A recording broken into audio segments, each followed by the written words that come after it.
This is BJ Murray from Guardyourgrillboxing here with the champ, one of my favorites all time, Bernard Hopkins. How you doing, man? Good, man. Good. Nice sunny day in Philadelphia. Yes, sir.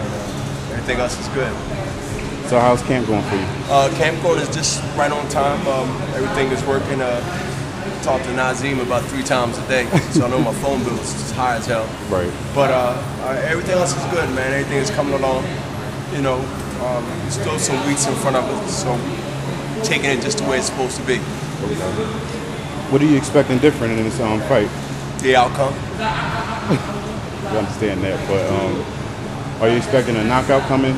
Because later in the fight, he seemed to be more running instead of fighting like he did in the first 6 rounds. To me, I wanted to be a little bit more of a beatdown and then a submission. A knockout will have everybody on my side breathing a little easier because, you know, the quicker you get a guy out of there, of course, you move on to the next thing. But if that happens, then fine. I won't prolong that from not happening, but I basically want to show my skills at this age to make a statement on top of the other statements I made over the years. But as they say, it's not what you done yesterday, it's what you do tomorrow and ongoing when you're in this sport. So I'm looking to set a real high standard and this fight. And if it's a knockout, it's great. But if it's a submission where I make the young bull quit, I think that's more even powerful. Because his career will be probably finished after that. And so I think that's more of a bigger statement personally to me than just getting a late knockout or early knockout. But I take whatever comes as long as I'm victorious. Okay. Once the press conference came around, I kind of put out there that you're going to probably beat him like you did with William Jaffe since the accusations came out. I mean, because I know we in Montreal, I know he wants to prove that he's comfortable at home, and I think that's going to play into my scheme of things because I always felt I had something to prove, but he really knows that he has to clean up what everybody knows in boxing that got eyes to see that he didn't do that the first time. So, you know, it's on in a big way, and to be live on HBO where that time of day or that time of night and that time of month is you know, really hot. People are going to see it, especially right off the Shane Mosley and Pacquiao fight. So it couldn't be a better timing, man. It couldn't be a better timing. Coming off the fight in December and then back in action within 4 or 5 months. Okay. I had talked to Danny a little earlier. He wanted you to fight probably this month instead of May, but I talked to Danny probably previous to your last fight, and he said he would like you to fight a little earlier instead of May, but there's no problems you fighting in May. No, to me, I mean, that's his opinion. He's entitled to it, but as far as I'm concerned, you figure January, February, March, April, and then you got May, because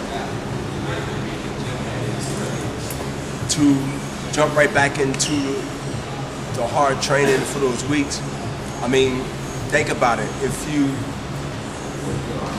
fight 3 months in between, the average 8-rounder or the good 10-rounders, right, they normally come back around 2.5 to 3 months. Right. The way I train and the way I keep my body right in between fights, I will overtrain and I will burn out. Or I would train less, knowing that if I train longer, because of the short time I came in, it will hurt me both ways. Did you understand what I'm saying by that? It's like I keep myself so much in shape and I'm always ready. If I don't go and fight the week after I fight, then I would have to be in the gym 60 to 70% less because I'm only coming off the lad fight. Right. And again, clean living, take care of my weight, take care of my body, never had a problem. So, but it's a process of training for the next fight. And that process, for me, it can't be early. Right. It has to be spread apart because the way my body is already running. And if I go right into another fight, which ain't gonna happen because I ain't at that level. You know what I mean? I'm a 12-round fight. I don't know the last time I fought a 10-rounder. No. So what I'm saying is, even my non-championship fights have been 12 rounds. So December, so January, February, March, you're talking about I have to be in camp. January, the end of January, and the rest of the month, February. Okay. My other question to you is, you have a 3-fight deal with HBO. Yes, spread out at the perfect time that I need. Again, I'm glad you said that because you're talking May, June, July, August, September. You see that 90-day window? Yeah. I need that. I need that. I need that. But honestly, I'll put it to you this way.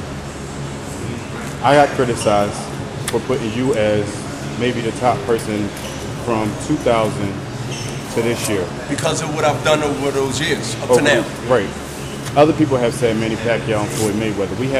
Everybody has their disagreements with each fighter, and you also. Your only biggest thing that people complain about is you fighting Roy Jones.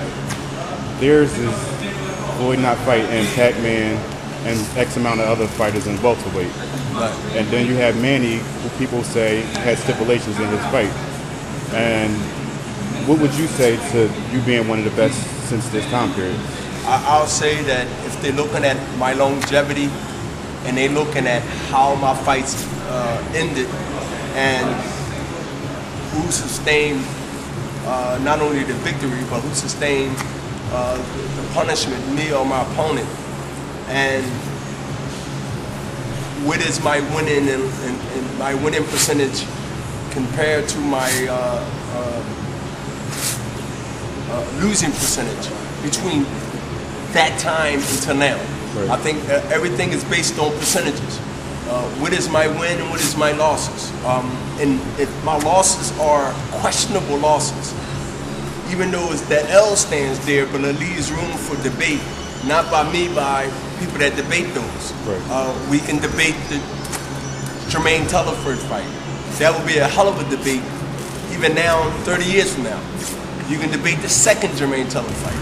You can definitely debate the Joe Galzaki split decision. Like, these fights are split decision losses. Right.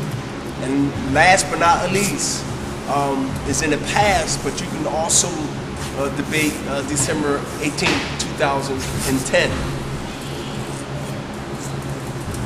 That is a long gap between losing legitimately to Roy Jones in '93, right, all the way up to the year that you was looking at as making a point on my behalf, being a person that covers and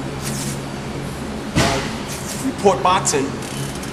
That stood out to you and stood out to some other people that brought it to my attention. It's like, do people realize how long, talk about a decade and some change, right, possibly going on 2 or a decade and a half at least. I say they'll remember it when it's all said and done, and they get to, get bored somewhere and they got to come up with a story, and they say, oh, and they will start mentioning things that they did for some reason. I ain't gonna say forgot, but didn't feel it was necessary. For whatever reason, they didn't feel it was necessary. But it's an entity out there that want to promote certain things, right, and they want to promote certain bodies. Fine. Only thing I do is keep winning and keep doing the unusual, and the unusual at the end will prevail. It always does. It always does. In anything in life, I think it always does at the end, or do. It just stands out, man. It stands out. to do the unusual, to score 30 points where you got a sore ankle. It has to be on everybody's lips the next day. Right. Kobe Bryant. So you have those rare, and I use the word rare, not just to use it. I'm careful when I use the word rare, and I'm careful when I use the word legend. Because rare to me is on the lines of being a legend. It's on the line of being somebody's different, that everybody can't have that title, even if they try to give themselves that title. And to do something rare is the Michael Jordan, the Magic Johnson, the Larry Birds, the Bernard Hopkins, the Roy Jones in his time, Floyd Mayweather. What Pacquiao doing is consistent. It's consistent and assumed to be rare, but I don't think it's rare to say it's unusual. But it is what it is, man. To do something where others believe that is impossible, and turn the impossible into the possible is something that doesn't happen every day, because it's rare and it's special. I have another